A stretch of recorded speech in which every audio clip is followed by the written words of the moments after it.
లో అసెంబ్లీలోకి ఎమ్మెల్యేగా అడుగుపెట్టుకోవటం. అంటే మీకు ఎంట్రీయే కొంత ఇబ్బందికరమైన పరిస్థితులు వచ్చింది కదా. నాన్నగారు ఉన్నప్పటి నుంచి ఎంపీగా పోటీ చేశారు, కొంత ఓటమి పాలయ్యారు. తర్వాత ఎమ్మెల్యేగా టీడీపీ నుంచి పోటీ చేశారు, అప్పుడు కూడా కొంత ఎదురు దెబ్బ తగిలింది. సో మూడోసారి అంటే అది ఒక్కొక్కసారి నిజంగా నిజంగా నెహ్రూ గారికి ఉన్న పేరుకి, బలానికి, లేకపోతే బ్యాక్గ్రౌండ్కి ఎవరి రాజకీయ జీవితమైనా ఒక మంచి ఆ, మంచి ల్యాండింగ్ అనేది ఉండేది. అంటే చాలా స్మూత్ ల్యాండింగ్. కానీ నా విషయంకి వచ్చేసరికి అంటే నెహ్రూ గారు నా అబ్బాయిగా ఇతను రాజకీయాల్లోకి వచ్చి ఏదో ఒకేసారి ఎమ్మెల్యే అయిపోయి అంటే ప్రజలు బాధలు తెలుసుకోకుండా లేకపోతే ఒకేసారి వచ్చే విధంగా కాదు. తిను ప్రజల కష్టాలు తెలుసుకోవాలి. కేవలం గెలిపే కాదు, ఓటమైనా ఎన్ని ఎదురు దెబ్బలు జరిగినా రాజకీయాల్లో నిలబడాలని చెప్పిన ఒక సంకల్పం ఏదైతే నెహ్రూ గారికి ఉందో, మరి ఆయన అనుకున్న విధంగానే నా జీవితంలో అలాంటి సందర్భాలు ఎదురైంది. 2014లో సమైక్యాంధ్ర ఉద్యమం ఈ రాష్ట్రంలో విద్యార్థి సంఘం ఆధ్వర్యంలో 1,00,000 మందితో, ఆ రోజు మీరు గారు విజయవాడ నగరంలోనే ఉన్నారు, 1,00,000 మందితో సమైక్యాంధ్ర ఉద్యమాలు జరిపి పోరాటాలు చేసి ఓడిపోతున్న కాంగ్రెస్ పార్టీ, అది ఓడిపోతుందని చెప్పని ఆ రోజు ప్రతి ఒక్కరికి తెలుసు. కానీ నెహ్రూ గారు ఏదైతే కమిట్మెంట్గా నేను ఆపదలో ఉన్నప్పుడు కాంగ్రెస్ పార్టీ నన్ను ఆదుకుంది, కాంగ్రెస్ పార్టీ ఆపదలో ఉన్నప్పుడు నేను గారు కాంగ్రెస్ పార్టీకి అండగా నిలబడాలని చెప్పని ఒక నిర్ణయంతో, కమిట్మెంట్తో కేవలం ఆయన పోటీ చేస్తాం కదా, ఆయనతో పాటు నన్ను గారు ఎంపీగా ఆ రోజు నిలబెడతాం జరిగింది.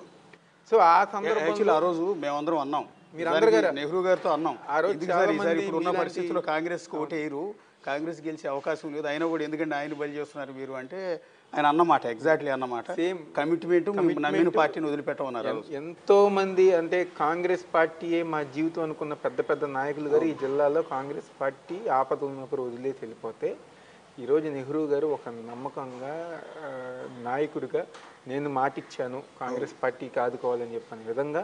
ఎందుకంటే ఆ రోజున సందర్భంలో చాలామంది నాయకులు అసలు అభ్యర్థే లేకుండా చేయాలి కాంగ్రెస్ పార్టీకి విజయవాడలో అనే విధంగా ఉంటే, ఎవరో కాదు ఈరోజు నా కొరికే పోటీ చేస్తారని చెప్పని ఆ రోజు అనేక ఆఫర్లు, అంటే వేరే వేరే పార్టీలు ఆ రోజు ఉన్న దాంట్లో అనేక మంది గారు మీకు ఏ టికెట్ కావాలంటే ఆ టికెట్ ఇస్తాం, మీరు రండి పార్టీలో కన్నా, లేదు లేదు ఇలా చాలామంది దగ్గర చెప్పారు. అంటే మీరు కాంగ్రెస్లో ఉందండి, మీ అబ్బాయిని మా పార్టీలో పంపించండి చెప్పని చాలామంది చెప్పారు.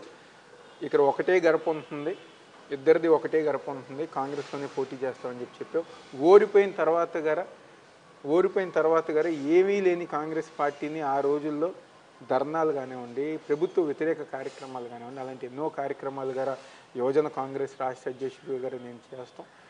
దాని తర్వాత కొన్ని కారణాల వల్ల వైఎస్ఆర్ కాంగ్రెస్ పార్టీలోకి రావాలనుకున్న మాటలు అన్నీ గారు జరిగిన తర్వాత కొంతమంది వల్ల, ఆ రోజున్న కొంతమంది వల్ల ఇబ్బంది ఎదురైతే ఆ క్రమంలో తెలుగుదేశం పార్టీలో జాయిన్ అవుతాం. జాయిన్ అయిన 6 నెలలకే నెహ్రూ గారు చనిపోయారు. ఎందుకంటే జీవితంలో అది పెద్ద ఎదురు దెబ్బ. 27 ఏళ్ళ వయసులో నా బలం అనుకున్న నెహ్రూ గారు చనిపోయిన తర్వాత నేను ఏ రోజు అంటే ఊరుకోలే, నాకెందుకులే రాజకీయాలు, నెహ్రూ గారు లేరు కదా ఇంకా నాకెందుకులే అని చెప్పి నేను ఏ రోజు గారు తప్పుకోలే. ఏ సిద్ధాంతాలు అయితే, ఏ మనుషులనైతే ఆయన ఈ 40 సంవత్సరాలు ఈ విజయవాడ నగరంలో రాజకీయం చేశారో, అనుచరులు అని చెప్పిన ఒక విధానం ఏర్పరచుకున్నారో, వాళ్ళందరినీ ఆ వ్యవస్థని కాపాడాల్సిన బాధ్యత నా పైన ఉంది. కాబట్టి అదే విధంగా రాజకీయాల్లో కంటిన్యూ అయ్యాం. ఆ విధంగానే ప్రతి ఒక్కరి గారు కలుపుకుంటూ, అంటే ఎదురు దెబ్బలైనా ఎన్ని అవమానాలు జరిగినా తట్టుకుని అన్ని విధాలుగా తెలుగుదేశం పార్టీలో ఉన్నప్పుడు అన్ని తట్టుకుని ముందుకు వెళ్తాం కానివ్వండి. చేసిన 2019లో అంటే ఒక రకంగా చంద్రబాబు గారు మాట తప్పారు.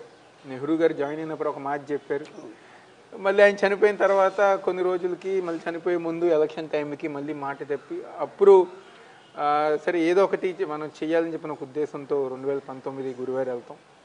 అనేక రకాలుగా అంటే రాజకీయంగా 5 సంవత్సరాల వెనకమాలకి వెళ్ళాను, ఆర్థికంగా వాళ్ళు చెప్పింది చేయకపోయినా నా అంతటి నేను ఆర్థికంగా అనేక అప్పులు కానివ్వండి, లేకపోతే అప్పుడున్న ఫైనాన్షియల్స్ ఇవన్నీ గారు చేసుకోవటం జరిగింది.